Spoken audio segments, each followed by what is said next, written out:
Meet बेचते हैं। उस मीट की दिक्कत यह होती है, जो मंदिर में आने वाला हिंदू है, उसके पैरों में कभी हड्डी आती है, कभी मांस आती है। हुँ। जिसका काम हिंदू समाज की महिलाओं को बॉलीवुड में उनके पास छोड़ने का काम उसका है। मैं ऋषि अग्निहोत्री। आज हम मौजूद हैं जिनके पास, वो हिंदू वीर सेना के राष्ट्रीय अध्यक्ष सत्यम पंडित जी हैं, जो कि किसी परिचय के मोहताज नहीं है।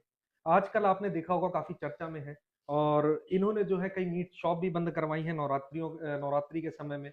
और इस समय काफी चर्चित व्यक्ति हैं। हम इनसे बात करेंगे लव जिहाद के बारे में, और कुछ समाज के ऐसे मामले हैं, ऐसे मुद्दे हैं जिनको लेकर आए दिन कहीं ना कहीं इस्लामिक धर्म जो है वो हिंदुओं को टारगेट कर रहा है। हम उन चीजों पे इनसे बात करेंगे। सबसे पहले सत्यम जी ये बताएं कि अभी जो नवरात्रि में ये मीट शॉप पर आपने बंद करवाया, ये क्या मामला था? देखिए, नवरात्र जैसा पावन पवित्र त्योहार साल में 2 बार आता है, और जितने भी मुसलमान कटमुल्ले हमारे देश में रहते हैं, उनसे पहले ही प्रार्थना करी जाती है कि आप अपनी-अपनी दुकानों को बंद रखें। लेकिन उसके बावजूद भी, सरकार के आदेश होने के बावजूद भी, मंदिर के 20 मीटर, 50 मीटर के अंदर ये लोग मीट बेचते हैं। उस मीट की दिक्कत यह होती है, जो मंदिर में आने वाला हिंदू है, उसके पैरों में कभी हड्डी आती है, कभी मांस आती है। हम्म। क्योंकि हमारे सनातन धर्म में यह लिखा है कि अगर आपके सामने इस तरीके की चीजें होती हैं, तो आपकी पूजा अपवित्र हो गई। तो उसकी न जाने कितने 7-8 दिनों की मेहनत, जो वो माता में आस्था रखता है, उस आस्था को खंडन करने का काम इन मुल्लों के द्वारा करा जाता है, उसका विरोध हमारे द्वारा करा जाता है। अच्छा, अभी एक हज हाउस का मामला भी सामने आया था, जिसमें आपने वहां पर भी अपने बढ़ चढ़कर जो है अपना सहयोग किया था। उसका क्या कहेंगे उसके बारे देखिए, में? हज हाउस जो है, वह किसी भी मुल्ले के बाप की जागीर नहीं है। हज हाउस, पहली बात तो उसको हज हाउस हम नहीं कहेंगे, उसको एक ढांचा कहेंगे। हम्म। और ढांचे बनते ही टूटने के लिए। जी। बहुत जल्द वो ढांचा वहां से टूटेगा, या फिर किसी दिन हमारी हिंडन माता को क्रोध आएगा, वो किसी दिन अपने साथ बहा के ले जाएंगे। अन्यथा प्रभु श्री राम के आशीर्वाद रहा तो एक दिन वो जरूर आएगा। जैसे बाबरी मस्जिद की कुम्मत टूटी थी, ऐसे ही स्थिति आएगी कि हज हाउस की भी कुम्मत टूटी जाएगी, क्योंकि उसका कोई वहां पर स्थान नहीं है। वहां पर केवल आकर जो रुकता है, वह एक मजबूत आतंकवादी है, एक स्लीपर सेल है, जो हमारे देश का मैसेज पाकिस्तान बांग्लादेश पहुंचाने का काम। अच्छा, अभी जो भी आपने ये मामले उठाए थे और जो मुद्दे उठाए थे, इनको लेके महाराष्ट्र के एक सेलिब्रिटी हैं, एजाज खान करके नाम है उनका, उन्होंने भी जो है आपका विरोध किया था। उस बारे में क्या कहेंगे आप? देखिए, आप सेलिब्रिटी शब्द का प्रयोग गलत कर रहे हैं। एजाज खान एक बॉलीवुड का दलाल है, जिसका काम हिंदू समाज की महिलाओं को बॉलीवुड में ले जाना, और जो बड़े बड़े मुसलमान एक्टर हैं, डायरेक्टर हैं, उनके पास छोड़ने का काम उसका है। और उन महिलाओं का इतना दुरुपयोग होता है कि वे ना तो वापस अपने स्थान पर आ पाती हैं, और ना वहां पर अपना चरित्र बचा पाती हैं। स्थिति ये आती है कि न जाने कितने तमाम लोगों ने आत्महत्या तक वहां पर लिखित रूप में इसके नाम से दी हुई है। लेकिन इसका जो जिहाद है, इसको भी लव जिहाद का रूप देंगे, हम्म। क्योंकि बड़े बड़े सेलिब्रिटियों का नाम इसमें नहीं आता है। इस कटमुल्ले का नाम आता है। ये लव जिहाद का टारगेट बनाया हुआ है, जो एक माध्यम है। इसको पैसे मिलते हैं, ब्राह्मण की लड़की के 6 लाख, ठाकुर की लड़की के 5 लाख, बस बनिए की लड़की के 3 लाख। इस तरीके से इनके पैसे फिक्स है। ये उसी के लिए दलाली करता है, कोई सेलिब्रिटी नहीं है। अच्छा, अभी जो है बांग्लादेश से बहुत से आदमी जो है यहाँ पर आके बसे हुए हैं, जो कि झोपड़ियां बना ली हैं। और कहीं ना कहीं वो अभी जो मामला हुआ था, एक हापुड़ में हो चाहे वो कौशाम्बी में ले गया, स्लीपर सेल जो पकड़े गए थे, वो इन्हीं में से एक निकल कर आ रहे हैं।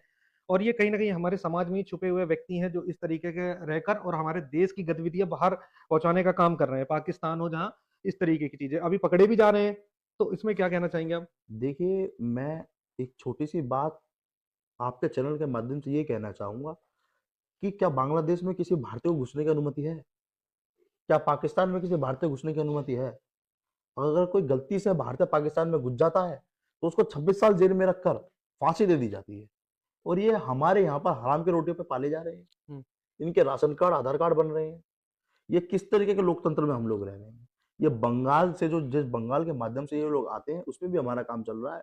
देखिए, ये जो इनका काम है, भारत में जो राजनीति बची है, वो वोट बैंक की बची है। जी। अब इनको चाहे मुसलमान बसाने पड़े, चाहे ईसाई बसाने पड़े, मुद्दा नहीं है, केवल वोट चाहिए। लेकिन इन वोटों की वजह से धर्म कितना संकट में है, यह बात अभी हिंदू नहीं जानता है। धीरे धीरे जान रहा है। जो जान रहा है वो घबरा रहा है, घबरा रहा है वो इनको भगा रहा है, और जो नहीं जान रहा वो इनको अपने घर में सुला रहा अच्छा, सबसे बड़ा सवाल एक ये सामने आता है कि जो आजकल का करंट में मामला चल रहा है वो है लव जिहाद।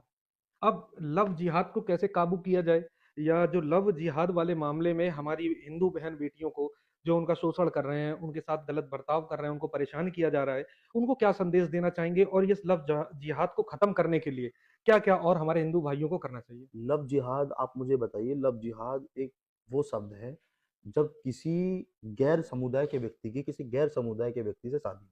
जी। लेकिन हमेशा यही क्यों पाया जाता है कि हिंदू की लड़की की शादी एक मुसलमान से? कभी ये सुनने में नहीं आता है गलती से भी कि किसी मुसलमान की लड़की की शादी हिंदू से हुई।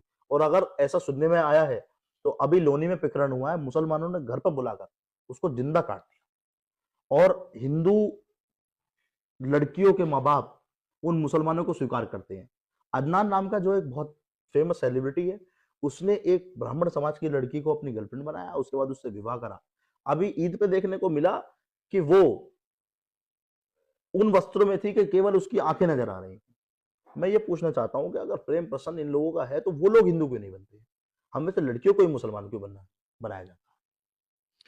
अच्छा, आप जो है हमारे हिंदू भाइयों को और सनातन धर्म को क्या संदेश देना चाहेंगे जिससे हम अपने सनातन धर्म की रक्षा करें और हमारा सनातन धर्म सुरक्षित रहे? और हिंदू समाज की जो बहन-बेटियाँ हैं, उनको क्या प्रेरणा देना चाहेंगे आप कि जिससे वो अपने आप को एकदम निडरता से खड़ा कर सकें? और इस जाल में जो माया जाल ये फैला हुआ है लव जिहाद का और इस तरीके की चीज़ों का जिससे वो दूर हो सकें और उनसे लड़ने की उनके अंदर शक्ति प्रदान हो सके। सबसे पहले तो मैं ये बताना चाहता हूँ कि सेकुलर के नाम का जो भूत है वो हिंदुओं को अपने सर से उतारना होगा। क्योंकि यही भूत कहीं न कहीं लव जिहाद, थूक जिहाद, जिम जिहाद इन जैसे रूपों का रूप लेता है। क्योंकि जहाँ हम अनदेखा करते हैं, हमारी बहन किसी मुसलमान से बात कर रही है, हमारा घर में और कोई किसी मुसलमान से बात कर रहा है, अगर आप उसको साधारण रूप से ले रहे हैं, तो जितना आपकी बहन गलत है उतने आप गलत। अगर तत्काल प्रभाव से आप अपनी बहन को समझाएँ, सामने वाले व्यक्ति की पिटाई करें, चिताई करें, तो ये कहीं न कहीं मैसेज जाता है कि हाँ, हमारे परिवार में इस तरीके की चीज़ें नहीं है। लेकिन नहीं, हिंदू सोचता है कि नहीं बच्चा बड़ा हो रहा है, पढ़ा-लिखा है, इसको सब चीज़ की छूट दी जाए, लेकिन केवल हिंदू सोचता है। मुसलमान की लड़कियों को ये सिखाया जाता है, जो माथे पे तिलक लगा के चल रहा है, वह एक हिंदू आतंकवादी है और बेटा उससे बचो। यही बात हम लोग अपने बच्चों को नहीं सिखाते और बाद में गलती बच्चों की बताते हैं क्योंकि जिन जिन बच्चों की परवरिश ऐसी होती है कि मुसलमान कौम क्या है, इनका इतिहास बचाया जाए, इनका सब कुछ बताया जाए, ये लेमार हैं, साले चोर हैं, फरेबी हैं, हिंदुओं से मुसलमान बने हैं तलवार के बदौलत, तो डरपोक कौम में कोई नहीं जाना चाहेगा। लेकिन जिस तरीके का ये काम करते हैं, हाथ पे कलावा बांधना, हाथ पे ओम बांधना, इस तरीके से लड़कियों को फंसाना, अभी एक ऑडियो सामने आई थी कि ब्राह्मणों को टारगेट करो, मतलब ये उस ऑडियो में मुसलमान ये बोल रहे थे कि इनको ब्राह्मणवाद में बाँटो। कि अब इनको ब्राह्मण में बाँटो, ठाकुरों में बाँटो, बन्नी में बाँटो और कर भी रहे हैं इस काम को। वो कहीं न कहीं सफल भी हो रहे हैं। उसकी वजह ये है कि आप और हम जब देखते हैं तो सामने वाले की जाति देखते हैं। वो जब भी देखते हैं सामने वाले का केवल धर्म देखते हैं। ऐसा नहीं है कि उनमें जाति नहीं है, हमसे ज़्यादा उनमें जाति है, हमसे ज़्यादा उनमें विशेषताएँ हैं। लेकिन वो केवल हिंदू के सामने मुसलमान देखते हैं और हम मुसलमान के सामने ब्राह्मण, अहीर, ठाकुर, जाटव, वाल्मीकि देखते हैं। कहीं न कहीं आपका कहना एक तरीके से ये भी है कि अब हिंदू धर्म में शास्त्र के साथ-साथ शस्त्र उठाने का समय आ गया है। हिंदू धर्म बहुत पीछे है। हिंदू धर्म में शस्त्र उठाने का समय आज से 25 साल पहले था। हुँ। क्योंकि आज तो वो समय आ गया है हिंदू धर्म के लिए मरो या मारो। आने वाले 2-3 साल में वो स्थिति हो जाएगी सनातन धर्म की कि सनातन धर्म को बचाना इतना मुश्किल हो जाएगा कि हर तीसरा दुकानदार मुसलमान पाएगा, हर तीसरा मकान मालिक, हर तीसरे मोहल्ले में, तीसरी गली में, तीसरे जिले में, तीसरे प्रदेश में मुसलमान पाएगा। कहाँ तक आप इसको रोकोगे? लोकतंत्र का देश है, जिस तरफ सरकार चाहेगी उस तरफ सरकार पलट देंगे और जिस दिन इनका प्रधानमंत्री बन गया उस दिन हम जैसे लोग पहले मारे जाएंगे, फिर धीरे धीरे सब हिंदू मारे जाएंगे, जैसे कश्मीर की स्थिति हुई थी इनकी। तो ये थे सत्यम पंडित जी के कुछ राय, कुछ विचार जो हैं समाज में आज और इन्होंने एक अच्छा संदेश दिया कि किस तरीके से जो है हम अपने धर्म की रक्षा कर सकते हैं और सनातन धर्म की रक्षा करते हैं। तो आप कमेंट में बताइए कि आप इनसे कितना सहमत हैं। धन्यवाद।